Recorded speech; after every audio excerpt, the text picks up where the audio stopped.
I'll Stay in Love with You. Chapter 3. It's been 3 weeks simula nang maangkin siya ni Nathan. Sa tuwing maaalala niya ang lovemaking nilang dalawa, ay hindi niya maiwasang kiligin at sakluban ng init ang kanyang katawan. Napabuntong hininga siya. Namimiss na niya ang binata. Hindi niya ito kasama ngayon.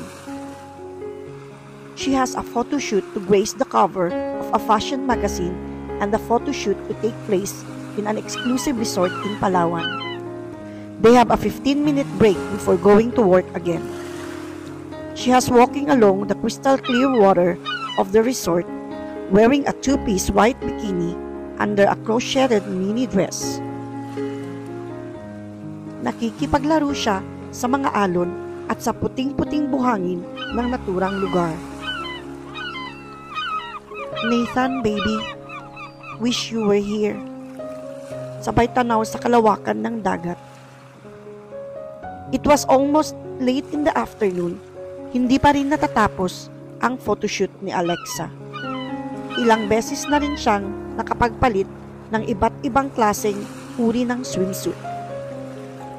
Napapagod na siya. She wants to rest. Hindi na siya makapaghintay na makapahinga sa sarili niyang cottage na inilaan sa kanya.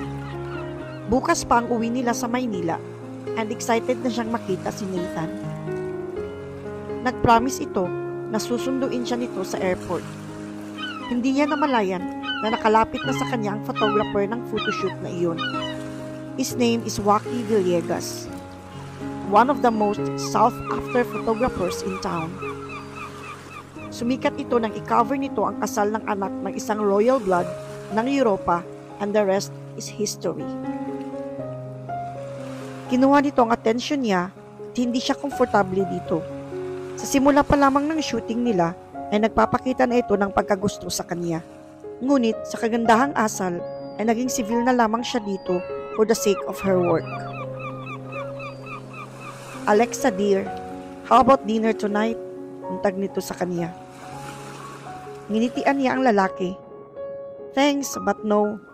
I have other plans tonight. I see. If you want, samahan na lang kita kung saan ka pupunta. Look, I badly needed rest. If you want, doon na lang kita pupuntahan sa cottage mo. Pangungulit pa rin ito. She is not going anywhere with you, Mr. Villegas. Sagot ng isang pamilyar na boses. Nagliwanag ang kanyang mukha nang makita si Nathan na nakalapit na sa kanila. He was wearing a soft white roasting pants and he's naked from waist above.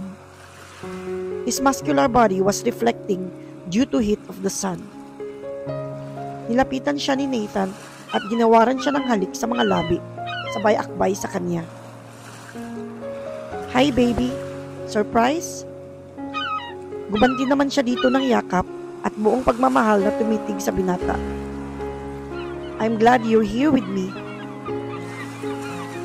Tumikhim naman ang batang direktor na ikinalingon naman nilang dalawa.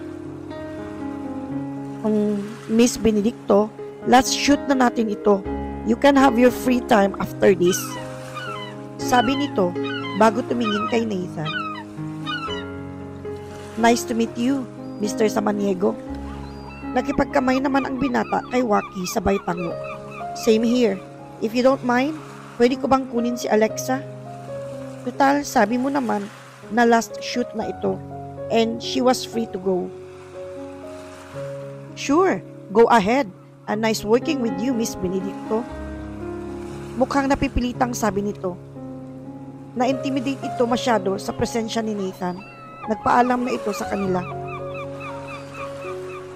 Naiwan sila ni Nathan sa dalampasigan at buong laya at pananabik nilang hinagkan ang labi ng bawat isa. Tiningnan siya ng binata, ngunit hindi siya binitawan nito. Yakap-yakap pa rin nito ang kanyang katawan. I miss you, baby. Pabulong nitong sabi. I love you so much. Magkadikit ang kanilang mga noo at ikinulong naman niya sa kanyang mga palad ang mukha nito. I miss you too, sagot naman niya. Mahal na mahal din kita. Nagliwanag ang mukha nito at bigla na itong nagyaya na pumunta sa cottage. Nathan, kailangan na ba natin pumunta sa cottage? Yes, baby. Can't wait to make love with you again. Sagot naman ito. You're very sexy on your bikini, but you're sexier when you're naked. Sabay sumilay ang pilyong ngiti nito sa labi. Hindi ka ba nananawa sa akin? No, baby. It's been 3 weeks and it's killing me. Sabi nito, and for your information, we are sharing the same cottage. Hindi na ako kumuha ng isang cottage. I'm staying with you. Sabay kindat sa kanya. Oh, baby, let's go. Kailangan nating bawiin ang mga araw nang hindi tayo nagkasama. Naiinip na nitong sabi, sabay pangko sa kanya. Napatili naman siya sa ginawa nito at nakita niya ang kasiyahan sa mukha nito sapagkat magkakasama na uli silang dalawa. Kinabukasan ay lulan sila ni Nathan ng helicopter ng pamilya nito. Dadalaw sila sa pamilya nito na naninirahan na sa hasyenda ng pag-aari ng mga ito. Hanggang ngayon ay kinakabahan pa rin siya sapagkat ipapakilala na siya sa mga magulang ni Nathan. Bago pa sila umalis sa resort ay inalo na siya ng binata dahil nagpapanik na siya. Nilingon niya ang nobyo na nooy pinagmamasdan pala siya. He gave her an assuring smile and held her hand tightly. I'm very nervous, baby, sabi niya sa binata. Ginawaran siya ni Nathan ng halik sa labi, sabay pisil sa baba niya, at minitian siya nito. Don't worry, baby. You'll be fine. And besides, matagal ka na nilang gustong makilala, simula nang malaman nila na may girlfriend na ako. What if they don't like me at all? Believe me, Alexa. Gustong-gusto ka nila para sa akin. Please don't get insecure. Mahal na mahal kita. Buong pagmamahal niya itong tiningnan. Thanks, Nathan. Mahal na mahal din kita. Humilig siya sa malapad nitong dibdib at kinabig siya palapit lalo dito. Hacienda Samaniego. The place was breathtaking. Napapaligiran ito ng kabundukan at may sarili itong lake and mini falls. Ang bahay ng mga Samaniego ay ala Mediterranean style. Malapit rin ito sa tabing dagat. Nasa helicopter pa lang siya ay natatanaw ang kabuuan ng hacienda ay humanga agad siya. She instantly loved the place. Sakay sila sa Ford Expedition ng pamilya patungo sa bahay ng mga ito. Sinundo sila ng kambal na bunsong kapatid ng binata sa private airway ng hacienda at agad niyang nakasundo ang mga ito. Their names were Joshua and Jamie. Fraternal twins ang mga ito. Kahawig ni Nathan si Joshua at si Jamie naman ay nakikitaan na ng kagandahan sa edad nitong 18. Kinulit agad siya nito tungkol sa pagiging fashion model niya. Gusto rin daw nito maging fashion designer and at the same time ay maging modelo rin. Ayon pa sa mga ito ay may isa pa silang kapatid na lalaki na iwan daw ito sa bahay at kaedad lamang niya. Habang bumabiyahe sila patungo sa bahay ay masaya silang nagkukwentuhan. Walang nagawa si Nathan nang pagitnaan siya ng upuan ng kambal at ang binata ang naupo sa unahan ng sasakyan katabi ng driver. Naiinis ang nobyo niya sa mga kapatid. Kuya naman, don't be mad. Minsan lang naman kayo hindi magkatabi ni Ate Alexa, sabi ni Jamie. Buti nga at hindi pa nananawa sa presence mo si ate. Oo nga naman, Kuya Nathan, sigunda ni Joshua. Pwede bang ma-date si Ate Alexa sa college ball namin? Para sikat ako. Kasi isang sikat na fashion model ang date ko. Marahas na lumingon si Nathan kay Joshua. No, you can take her to your college ball, young man. Humanap ka na lang ng ibang i-date, understand? Yes, kuya, nangingiting sagot ni Joshua. Hay nako si kuya, talagang in love nga. Sobrang possessive. Kantsaw naman ni Jamie. Tumigil na kayong dalawa, kundi i-hold ko ang mga allowance ninyo. Banta ni Nathan na tinatawanan lamang ng dalawa. Apologetic namang tiningnan siya ng binata na binigyan naman niya ito ng isang matamis na ngiti.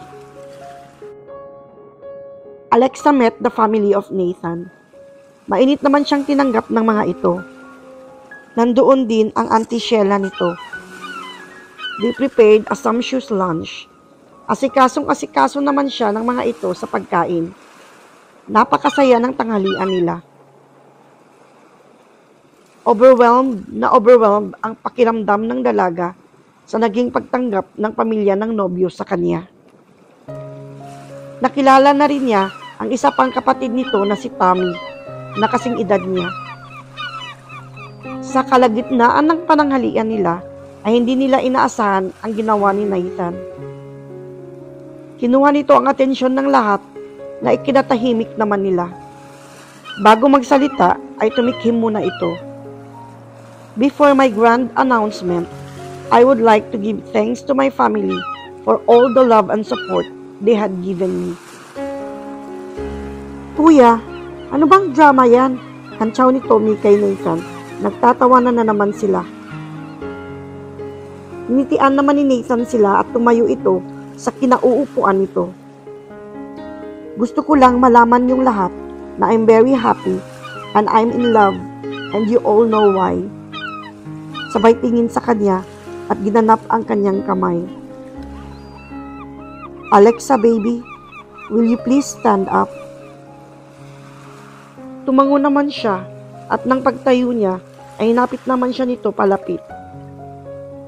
Iho, ano bang announcement mo?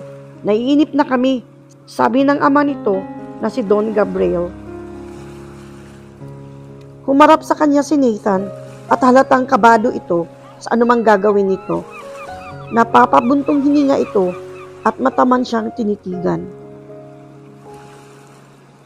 Nathan, are you okay? Nako, hihimatayin pa yata ang pamangkin ko.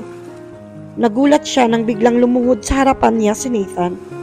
Nahawak pa rin ang isang kamay niya. Mula sa bulsa ng pantalon nito, ay inilabas nito ang isang velvet box. Sabay bukas dito, na ikinasinghap niya nang makita kung ano ang laman yun. Napasinghap din ang pamilya nito sapagkat tumambad sa harapan nila ang isang engagement diamond eternal ring. She was speechless. Maria Margarita Alexandra Benedicto, will you take me in your life forever? Oh my God, Nathan. I don't know what to say. Just say yes, baby. Yes, Nathaniel Samaniego. I will take you in my life forever. Sagot niya at tuluyan na siyang napaiyak. Tumayo naman si Nathan at niyakap siya ng mahigpit. I love you so much, baby.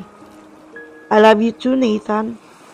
Buong pagmamahal niyang tugon sa binata at pinagsaluhan nila ang isang matamis na halik sa harap ng pamilya nito.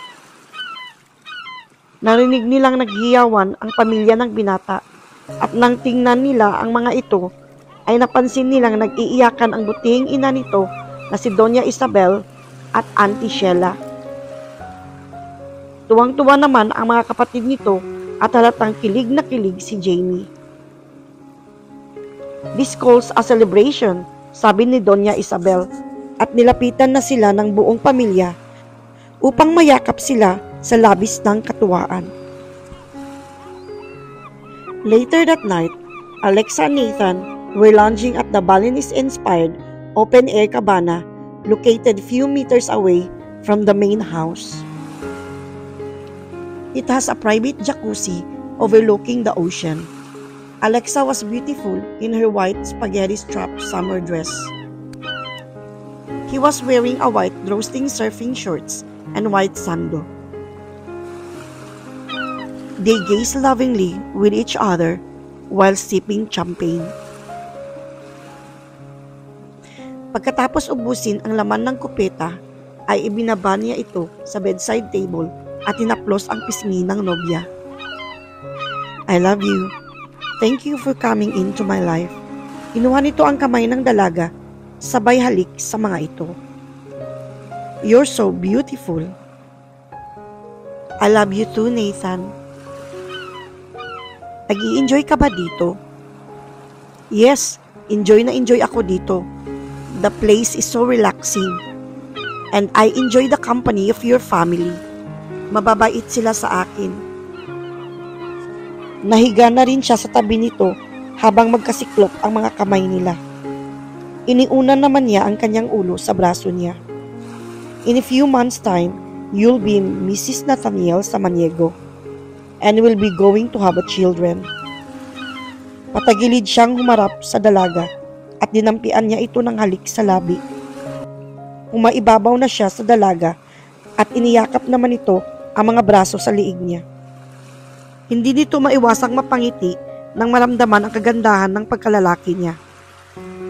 Nathan, don't tell me we're going to make love in here. Baka may makakita sa atin, nakakahiya. Nagbablush nitong sabi.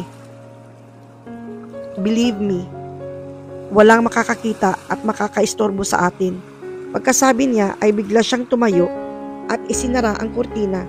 Nagsisilbi itong tabing kung gusto magkaroon ng privacy ang taong gustong magpahinga ng solo.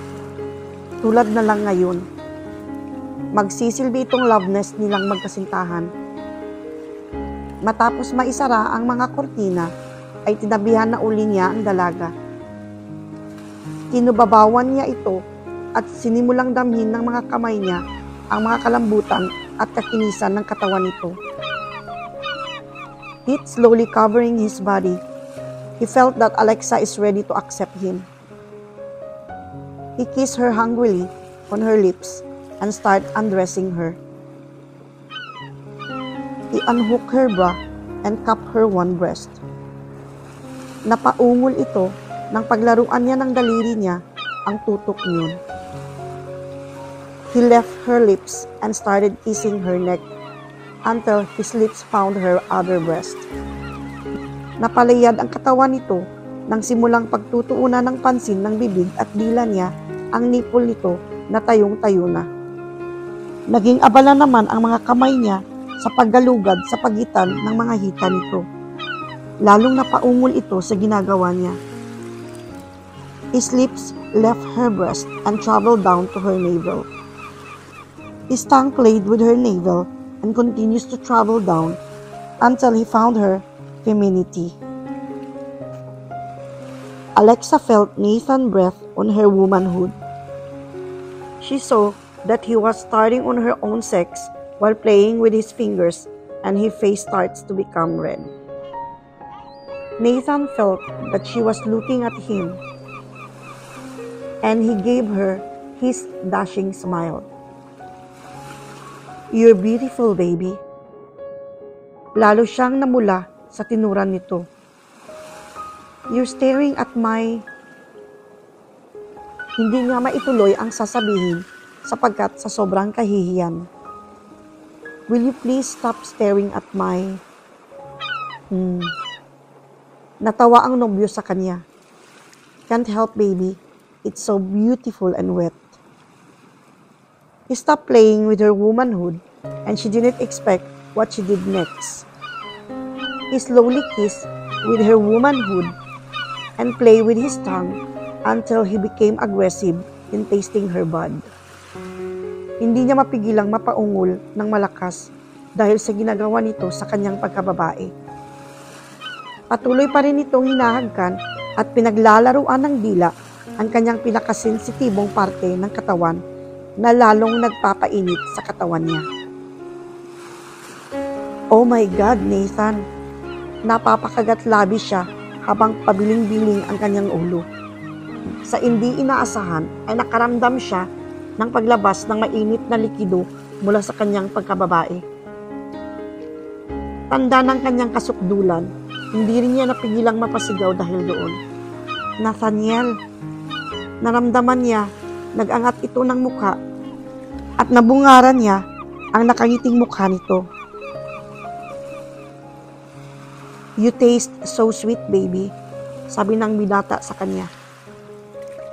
Tumayo ito sa harapan niya at napansin niyang naghuhumindig na ang pagkalalaki nito, nabakat sa suot nitong surfing shorts.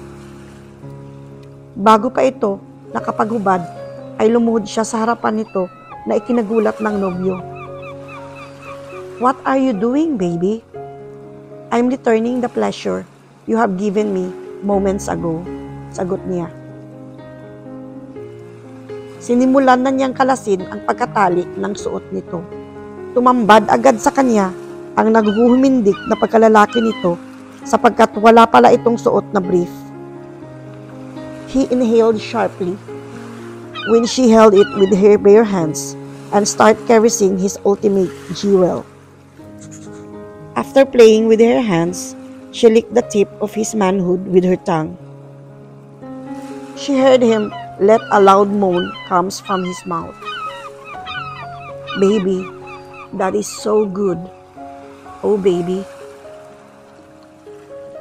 Hindi na nito nakayanan ang pleasure na ginawa ng kanyang mga kamay at bibig, kaya napaupo ito sa kama habang nakaluhod pa rin siya sa harapan nito. Napapatingala ito. Tumunghay sa kanya ang binata at pinagmasdan ang ginawa niya. Hindi rin ito napigilang haplusin ang buhok niya. Alexa baby, you're doing good, anas nito.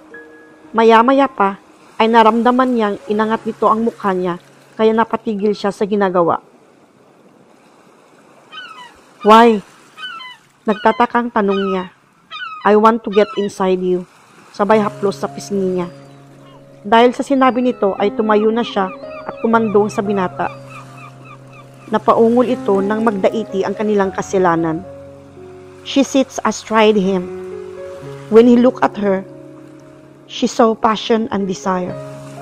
He wanted her so much.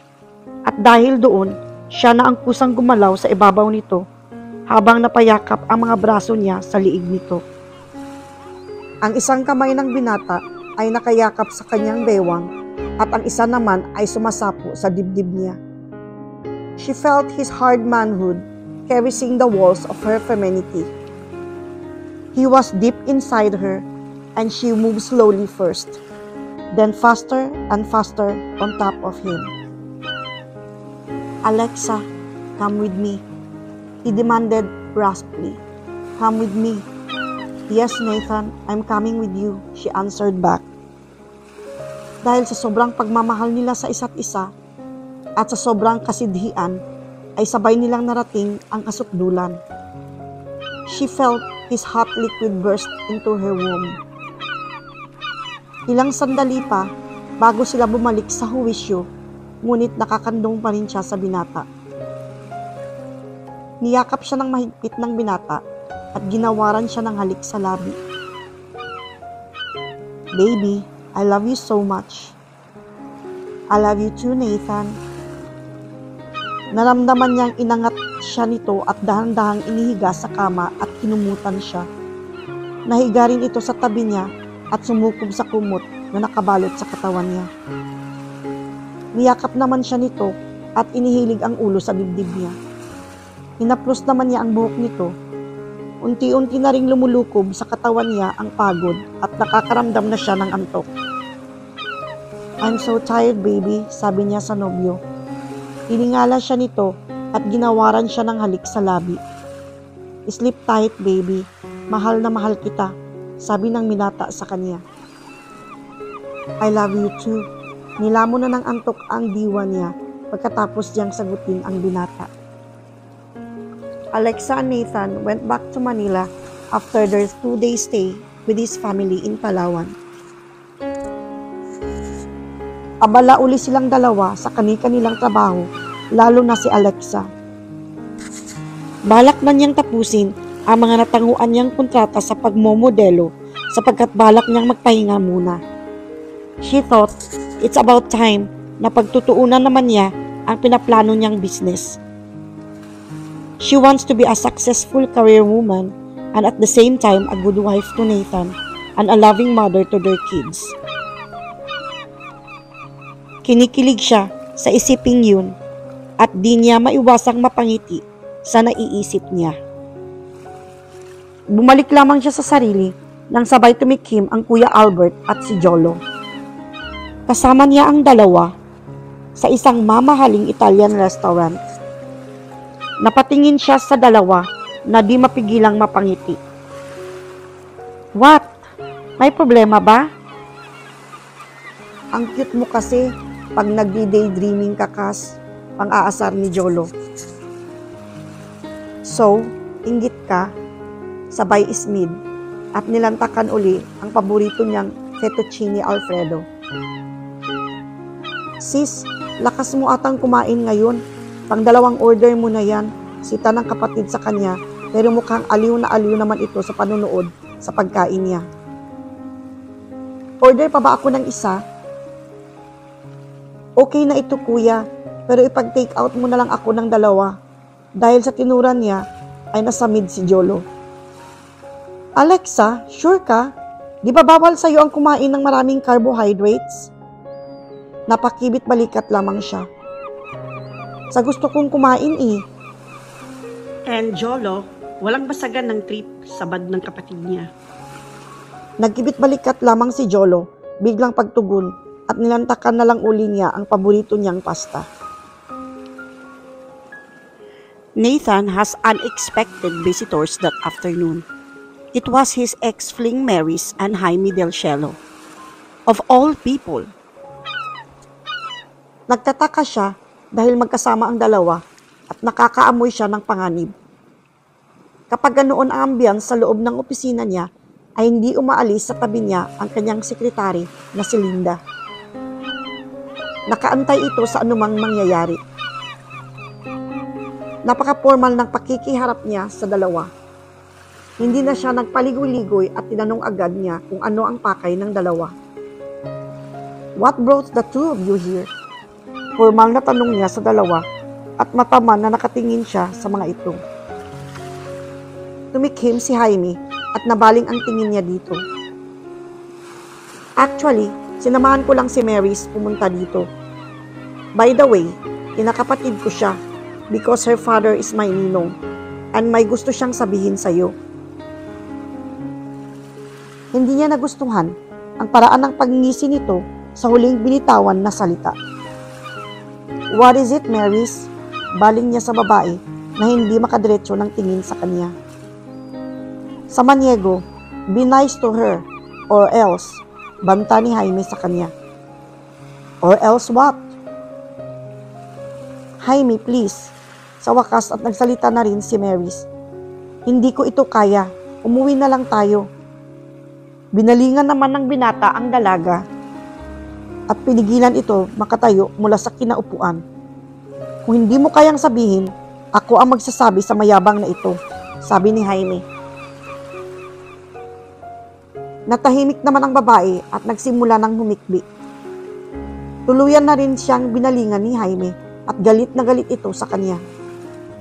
Hindi niya inaasahan ang sumunod na pahayag nito na ikinagimbal niya. She's 3 months pregnant sa Maniego and you're the father of her child. What? Napatayo siya mula sa executive chair niya. Are you sure about this, Maris? Hindi naman makatingin sa kanya ang dalaga, ngunit patuloy pa rin ito sa pag-iyak. Napatingin uli siya kay Jaime na mukhang nasisiyahan sa pangyayari. Why are you doing this, Del Cielo? Ganyan talaga ang buhay sa Maniego. Una-unahan lang yan, nakangising sagot ni Jaime. Ano kaya ang mangyayari sa oras na malaman ito ni Alexa? Dahil sa pagkakabanggit ng pangalan ng kasintahan ay hindi niya napigilang manlumo. Napaupo siya at napahalukip-kip. Hindi rin niya maiwasang malungkot at matakot sapagkat oras na malaman ito ni Alexa ay malamang naiwan siya ng dalaga. Ganyan nga, matakot ka, natatawang sabi ni Jaime sa kanya. Binalingan nito si Maris at inalalayang tumayo. Let's go, Maris. Bago umalis, ay nag-iwan ng malungkot na tingin ang babae sa kanya at naiwan na siyang naguguluhan. Nathan, iho, nag-aalalang tawag sa kanya ni Linda nang makabawi ito. Tumingin siya dito. I don't want to lose Alexa. Anong gagawin mo, iho? You should tell Alexa about the baby. I don't know what to do, Linda. Turan na lamang niya. Naiwan silang dalawa na walang maisip na solusyon sa problemang dumating sa kanya. Alexa thought it was a happy ending between her and Nathan, but she was wrong. Hindi niya akalain na magagawa sa kanya ang ganoon ni Nathan. Ang masakit nito ay inilihim pa nito sa kanya, and of all people, si Jaime ang nagsabi tungkol doon. Noong una ay hindi pa siya maniwala at naaalala pa niya ang naging pag-uusap nilang dalawa ni Jaime. Nagulat siya nang makita niya si Jaime na naghihintay sa malaking bulwagan ng bahay nila. Kakaiba ang pagkangiti nito, ang batiin siya. At dahil doon, ay hindi niya maiwasang saniban ng kaba at takot sa katawan. Napansin niyang may kasama itong magandang babae na nakayuko. Nag-angat lang ito ng tingin nang makitang dumating siya. Napansin din niyang may takot siyang naaaninag sa mga mata nito. Kumusta, Jaime? Kaswal niyang tanong sa lalaki. Napadalaw ka? Kayo? I'm fine, very fine. Makahulugang sagot sa kanya ng binata. By the way, I want you to meet Maris, my god sister. Pagpapakilala nito sa babae na bahagyang ngumiti sa kanya. Maris, this is Alexa, Nathan's girlfriend and my ex-fiancé. Napaismid siya sa uri ng pagpapakilala nito sa kanya. Hindi na niya ito pinansin at kinamayan na lamang si Maris. Anong kailangan mo, Jaime? Naiinip na niyang tanong. May kailangan ka ba? Kung hinahanap mo si Papa, wala pa siya. Magkasama sila ni Mama ngayon. Ikaw talaga ang sadya ko, Alexa. Seryosong pagkakasabi ng lalaki. Hindi na ako magpaligoy-ligoy pa. By the way, si Maris nga pala ang ex-girlfriend ni Nathan. Nagulat siya, sabay lingon sa babaeng hindi alam kung saan babaling ng paningin. What do you want, Jaime? Spill it. Maris is pregnant with Nathan child. Turan ni Jaime na ikinapanlamig ng buong katawan niya. Hindi siya nakakilos sa kinatayuan niya. Para siyang pinagsakluban ng langit at lupa. Ipinikit niya ang kanyang mga mata at umasang pagmulat niya ay panaginip lang ang lahat. Ngunit hindi nangyari yun. Why are you doing this, Jaime? Sumbat niya. Ginagantihan mo ba ako? I care for you, Alexa. Kaya sinabi ko agad sa'yo para hindi ka masyadong masaktan oras na sabihin sa'yo ni Nathan ang tungkol kay Maris. Ilang araw na niyang alam na magkakaanak na siya. Hindi ba niya nabanggit sa'yo? Hindi niya sinagot si Jaime. Bagkos ay binalingan niya ang babae na umiyak na. Gusto niyang palakpakan ang sarili sapagkat napigilan niyang mapaiyak sa harapan ng mga ito. Hanggang umalis si Jaime at Maris ay naiwan pa rin siya na nakatayo pa rin sa malawak na bulwagan ng kanilang mansyon. Hindi niya namalayan na nakarating na siya ng Tagaytay dala ang kanyang Ducati bike. Napatigil siya sa isang lugar doon kung saan ay tanaw na tanaw ang Taal Volcano. Dala na rin ng pagod at sa ibinalita ni Jaime ay hindi na rin niya maiwasang ilabas ang tunay na nararamdaman na kanina pa niya sinisikil. At doon ay malaya niyang inilabas ang kanyang galit at pagkaawa sa sarili sapagkat bago niya makausap si Jaime ay nalaman niyang nagdadalang tao siya. Pinagbubuntis niya ang kambal na magiging anak nila ni Nathan. At dahil na rin sa kalagayan niya, ay napaiyak na siya. Saksi ang tahimik na kapaligiran sa mga luha at sa impit niyang pagtangis. Nang gabing iyon, nagkakagulo sa mansyon ng mga Benedicto. Hindi nila malaman kung nasasaan si Alexa ng mga sandaling iyon. Dumating din ang mga magulang ni Nathan at alalang-alala rin ang mga ito. Frustrated na si Nathan sapagkat hindi pa rin matagpuan si Alexa ng mga pulis at private investigator na inupahan niya.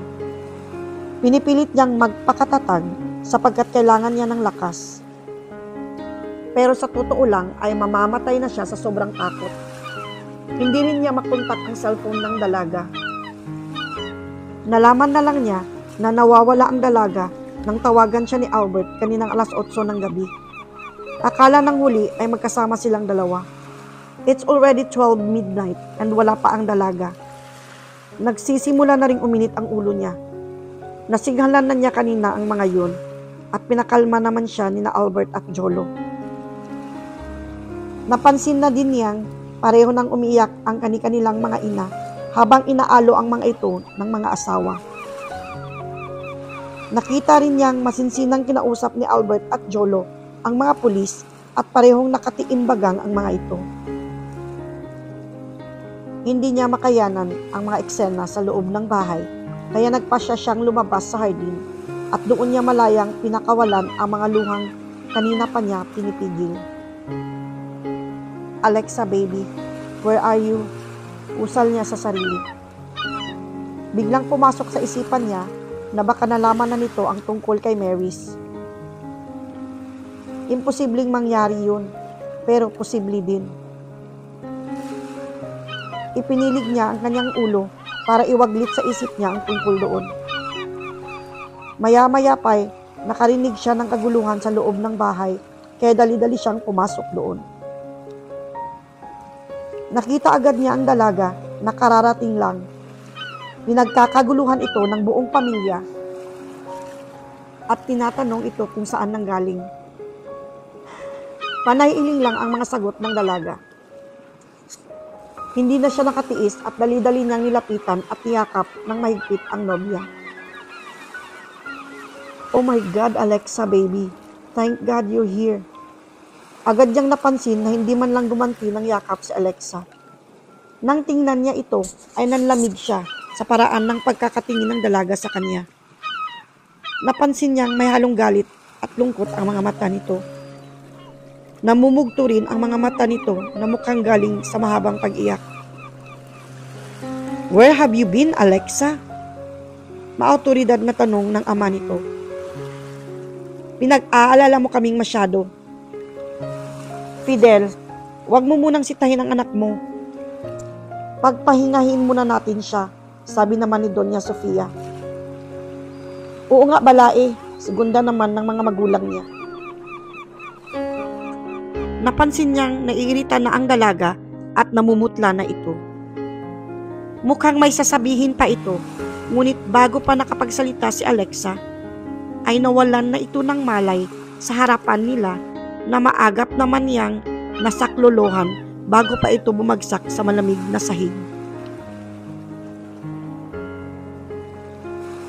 Nagmulat ng mata si Alexa. Pakiramdam niya ay nanggagaling siya sa isang mahabang tulog. Napansin niyang nasa sariling kwarto na rin siya. Hindi niya maalala kung ano ang nangyayari. Naramdaman din niyang may katabi na siya sa kama. Pagbaling niya ay nakita niya si Nathan na mahimbing na natutulog habang yakap-yakap siya. Napagmasdan niya ang mukha ng binata at nagbalik lahat sa kanya. Hindi niya napigilang mapaiyak. Hinaplos niya ang pisngi ng binata at agad itong nagmulat ng mata. Relief ang nakita niyang lumalarawan sa mukha nito nang makitang nagising na siya. Baby, sambit nito, sabay yakap sa kanya ng mahigpit. At maya-maya pa'y narinig niya ang impit nitong pag-iyak. Akala ko kung ano nang nangyari sa'yo. Alalang-alala ako sa'yo. Tumingin ito sa kanya ng buong pagmamahal. Umiwas naman siya ng tingin at kumalas mula sa pagkayakap ng nobyo. Bumangon siya mula sa kama at tumayo siya sa tabi ng bintana. Patuloy pa rin siya sa pag-iyak. Naramdaman niyang nakalapit na si Nathan at niyakap siya mula sa likuran. Ginawaran siya ng halik sa buhok niya at alam niyang umiiyak pa rin ang nobyo. Garalgal ang boses nito nang magsalita. Is there something wrong? Napailing lamang siya. Nagtatalo kasi ang isip niya kung sasabihin niya kay Nathan ang nalaman. Natatakot siya para sa kanilang anak. Ayaw rin naman niyang papiliin si Nathan sa kanilang dalawa ni Maris. Nag-ipon siya ng lakas at nagpasya siyang harapin ang binata. Nang humarap siya, ay umiiyak pa rin ito at buong pagmamahal siyang pinagmasdan. Pinigilan niyang mapaiyak uli at tinitigan ito sa mata. Nathan, may inililihim ka ba sa akin? Napansin niyang natigilan si Nathan at namutla sabay iwas ng tingin. Nagsimula nang bumangon ang galit niya sa dibdib, lalo nang tumanggi ito. I don't have any secrets to hide from you, nauutal nitong sabi. Sigurado ka, Nathaniel? I swear, baby, there's nothing to hide. You're lying to me, Nathaniel, nang gigigil niyang sabi. Jaime talked to me. And he's with your ex. And she's pregnant with you. Alexa, baby, I want to tell you, but what? Kaya ba mas pinili mong ilihim sa akin ang tungkol kay Maris? Ha, Nathaniel? Napaiyak na siyang tuluyan sa harap nito. Bakit mo ito nagawa sa akin? I didn't mean to hurt you. I want to tell you, pero humahanap ako ng time at lakas ng loob. Nito ko lamang nalaman na buntis daw si Maris. Inaamin ko, magkakilala kami. Masama mang sabihin, but she's just a fling. Isang beses lang may nangyari sa amin. Paliwanag nito sa kanya at mukhang desperado na ito para mapaniwala siya nito. Ngunit sarado ang kanyang puso at isipan sa mga paliwanag sapagkat sobra siyang nasaktan. Umalis ka na, Nathaniel, malamig niyang tugon. You don't believe me, don't you? May hinanakit na tanong sa kanya ni Nathan. Hindi siya tumugon sa binata at nag-iwas siya ng tingin. Dahil doon ay bigla itong lumuhod sa harapan niya at yumapos sa kanyang baywang. Napahaguluhol na rin ito ng iyak. Don't do this to me, Alexa. Nathaniel, please leave. Mahinahon, ngunit may galit ng kasama ang pakiusap niya sa nobyo. Dahil kapag hindi pa ito umalis, ay natitiyak niyang bibigay ang puso niya. Mas pinili niyang magmatigas dahil ayaw na niyang kaawaan ang sarili. Sobra pati siyang nasaktan. Iningala siya ng nobyo na patuloy pa rin ang pagluha at nakatitig sa kanya ang mga mata nitong nagsusumamo. Alexa, baby, please. Mahal na mahal kita. Nathaniel, please leave. I want to be alone. Tiningnan niya ito ng malalim at binaklas niya ang pagkakayakap nito sa kanya. Pinaka-defense mechanism niya ito para lumayo na sa kanya si Nathan.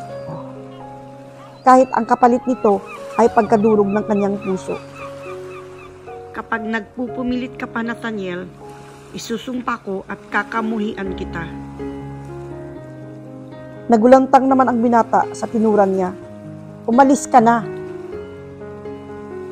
Maya-maya pa'y tumayo na ito at bagsak ang mga balikat na humarap sa kanya. Pinanlamigan siya ng katawan nang makita ang puot at hinanakit sa mga mata nito. If that's what you want, aalis ako. But I swear to God, oras na maaayos ko ang gulong ito, babalik ako at ibabalik kita sa buhay ko, whether you like it or not. This time, ikaw ang masusunod. But next time, ako na. Mahal na mahal kita, Alexa. I never loved a woman the way I have loved you. Pagkasabi nito, ay tumalikod na ito at pabalabag na isinira ang pinto ng kanyang silid na halos ikinabingi niya. Iyon na ang palatandaan na ito na ang huli nilang pagkikita ni Nathan. At dahil doon na hindi na niya maiwasang mapaluhan ng labis.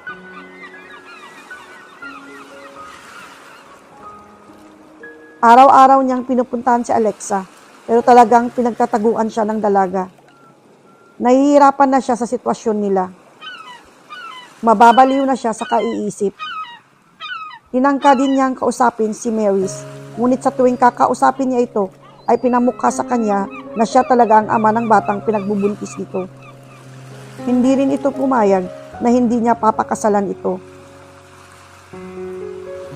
Nalaman na rin ng pamilya niya ang tungkol kay Mary's nang magpunta ang muli sa kanila kasama uli ang siraulong si Jaime na yun. Upang ipaalam ang kalagayan nito at nagalit ang mga ito sa kanya. They blame him about what happened, especially to his relationship with Alexa. Pati mga kapatid niya ay disappointed sa nangyari. How he could be stupid. Now he can't even remember what happened between him and Mary's that fateful night.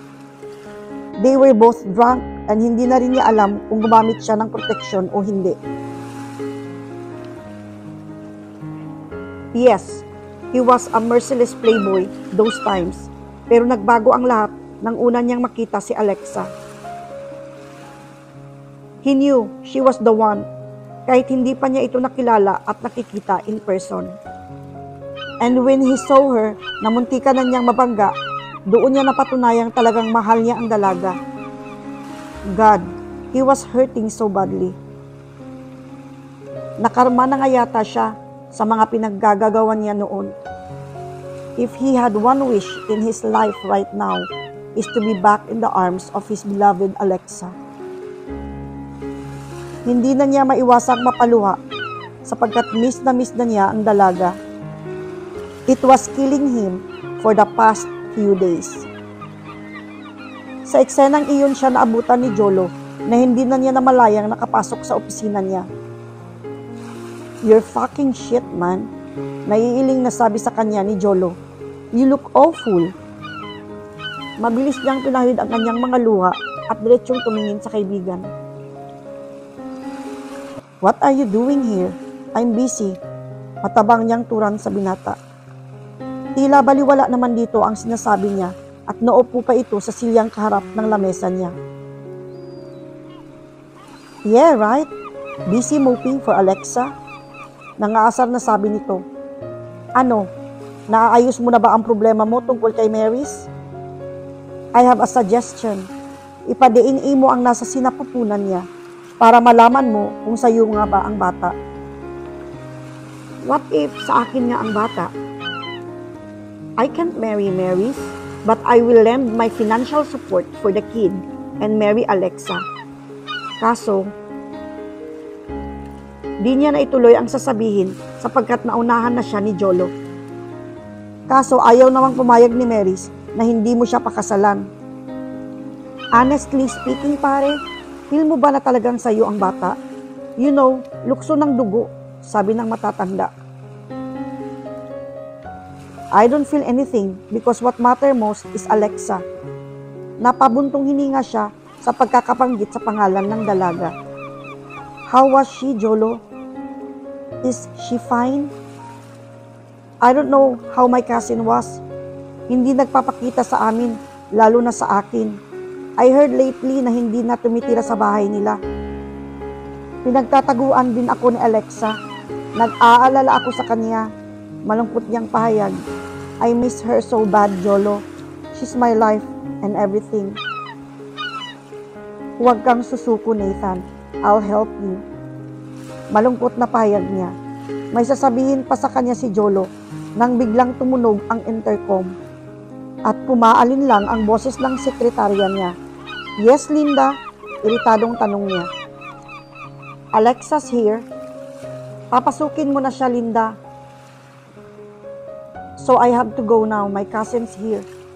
Tumayo na si Jolo mula sa kinauupuan nang biglang bumukas ang pinto ng opisina niya at iniluwa doon si Alexa. Dali-dali niyang nilapitan ang kasintahan sa bayakap dito. "Alexa," anya. "Nathaniel." Tumikhim si Jolo para makuha ang atensyon nilang dalawa. "Guys, I have to go." Paalam ng lalaki sa kanila, sabay alis na ng opisina niya. Binalingan na uli niya ng tingin ang kasintahan. Hindi niya napigilang haplusin ang mukha nito. "I miss you so much." Hindi napigilang mapaluhan ni Alexa sa tinuran ng nobyo. Hindi niya alam kung paano sisimulan ang mga gusto niyang sabihin dito. Hindi rin niya alam kung paano siya magpapaalam sa kasintahan. "Nathan," napahagulgol na lamang siya at hindi na niya napigilang mapayakap sa binata. "Baby, don't cry." Alo sa kanya ni Nathan. "Mahal na mahal kita." Nathan was overwhelmed with so much happiness because Alexa was in his arms again. He looked at her with longingness in his eyes. Hindi niya napigilan ang sarili na siilin ng halik ang labi ng dalaga. How he wanted her and made love to her until they cannot even lift their fingers. After their kiss, he gathered her in his arms again. "Nathan." He looked at her and noticed the sadness in her eyes. "I love you, baby. Miss na kita. Para akong mamamatay nitong mga nagdaang araw na hindi kita makapiling. Masisiraan na ako ng bait. Let's start over again, Alexa." Alexa froze when Nathan said the last words. How can he say that they can start over again gayong hindi pa nito nasisitel ang problema nito kay Mary's? Oo, at mahal na mahal niya ang binata. Ngunit, paano pa niya maibabalik uli ang tiwala niya kay Nathan? Bumuho na ang lahat dahil sa kagagawan nito. Hindi rin niya alam kung paano magpapaalam sa binata. Nahihirapan siya sa sitwasyon nila, lalo na't nagmamakaawa sa kanya ang kasintahan. "Nathan, let's talk," she demanded. Tinalikuran niya ito at napaupo siya sa couch na nasa kabilang bahagi ng opisina nito. Sumunod naman ito sa kanya at tinabihan siya ng binata. Ginanap agad nito ang kanyang dalawang kamay. "Anong plano mo sa ating dalawa?" "I want us to get married as soon as possible." Prangka nitong sagot. Nagulat siya sa sagot nito. You want us to get married? Anong plano mo sa magiging anak niyo ni Mary's?" "I'll lend financial support for the child. Hindi ko papabayaan ang bata." "Kung ganon, bakit hindi si Mary's ang pakasalan mo?" Tinitigan siyang mabuti ni Nathan. At buong tapang na tiningnan siya ng tuwid sa mga mata. "Ikaw ang mahal ko, Alexa. Ikaw ang magiging ina ng mga magiging anak ko. Wala nang iba." Lumayo si Nathan sa kanya. Tumayo ito at nagtungo sa tabi ng bintana. Nakatanaw ito sa labas habang nakapamulsa sa pantalon. Kahit nakatalikod na sa kanya ang binata, ay ramdam na ramdam niya ang paghihirap nito. Tumayo siya at nilapitan si Nathan. Niyakap niya si Nathan mula sa likod habang nakalapat ang pisngi niya sa malapad na likod nito. Naramdaman niyang hinawakan ng binata ang mga kamay niya na nakayakap dito. Bumuntong hininga muna ito bago nagsalita. "Mahal na mahal kita, Alexa. Tatanggapin ko kung ano man ang magiging desisyon mo. Kung gusto mo munang lumayo sa akin, maiintindihan ko." Humarap si Nathan sa kanya at hinawakan siya sa kanyang mga balikat.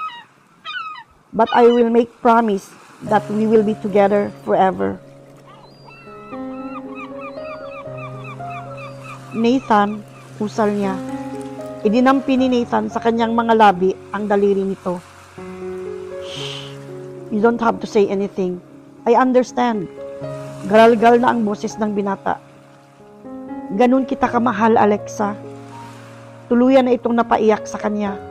Kinabig siya nito at niyakap ng mahigpit.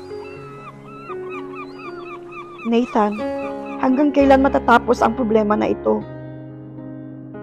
Hindi ko alam. I have to fix this. Tiningnan siya ng binata ng buong pagmamahal. Can you wait, baby?